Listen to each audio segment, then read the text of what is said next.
when we speak about the fabric of space, you know what I mean, right? You've heard that saying before. So this green is going to be our fabric of space, right? Ooh. Wow. Now. Sorry, I only have one hand. Pick a planet for me. One person. Breathe. Okay, so Ezra and Sebi. Sebi, have you got a planet? I've got a planet. Frankie, give me my planets back.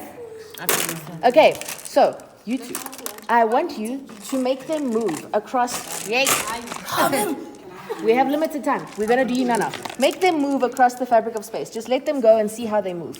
Look at my one. So they're not really doing much. They're kind of going towards the center because there's multiples of them. But guys, Yes. they are going in whatever direction you push them towards. Right? Look, now my fabric of space is flat, guys. My fabric of space is flat. So when I add a planet or planetoid, it just moves in whatever direction I force it to move. But now we have what is called a gravity well, right? So this is our sun, a gravity well. This is our sun, this is our example.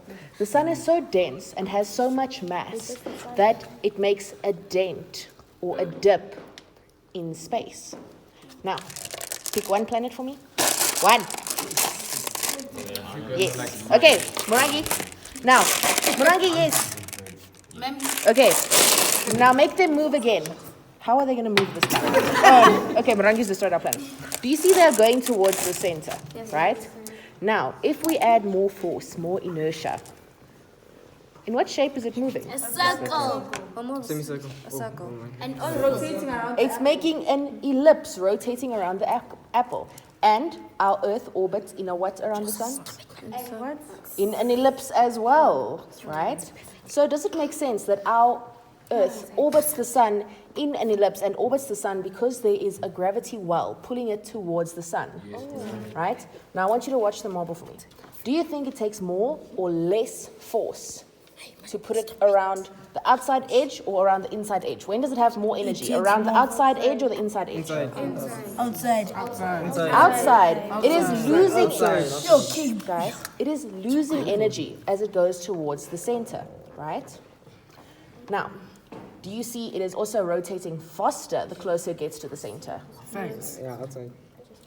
The closer it gets to the center, the faster it starts to spin. Do you see that? Yep, man. So, what's our closest planet to the sun? Mercury. And how long does Mercury take to make a revolution around the sun? 80 days. 88 days. I was close. And what's our furthest planet? Wait. Neptune. Does anyone know how long Neptune takes to make a revolution? 650. No. 6. No, I was gonna guess 10 years. 156. Guys. 156 years. Right? It's 156 Earth years is one Neptune year. Excuse me? Yes. It's crazy. Essentially, yes. It is absolutely crazy. And it is because of their distance in relation to the sun's gravity well, right? So the further away they are, the slower they are rotating around the sun. The closer they are, the faster they are rotating around the sun. Right? Does that make sense? But now, why is it that we don't just go crashing into the sun? Gone.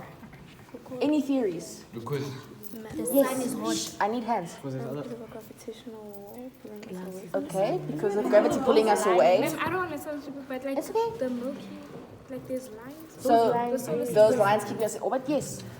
so ma'am, so basically, Listen. so basically, ma'am, so if that were the case, wouldn't we like crash into a planet? Exactly. So the thing is, you are looking at space. And space. Yes. The thing with space, there's no gravity in space, man. Exactly. So it's impossible. There are gravity wells. Wow. But okay, wait, I'm going to explain.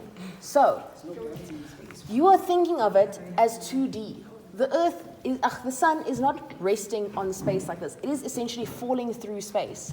The sun is moving away from us at a constant speed. So it is essentially falling down this gravity well. Falling down this gravity well constantly and pulling the other planets along with it in its path. So our fall is big. Well, it's not falling in a sense because there's no down or up in space. It is we are moving away. The sun is constantly moving away from us. And that is why we can never reach the sun to crash into it. Do you But what understand? happens if it goes too deep in? But then, It is essentially infinite. It's going towards the center of the universe. What's cooling the sun down the gravity. I will explain now. Okay, I'm going to count to 5, then everyone needs to be back in their chairs. 1. I will explain now. 1.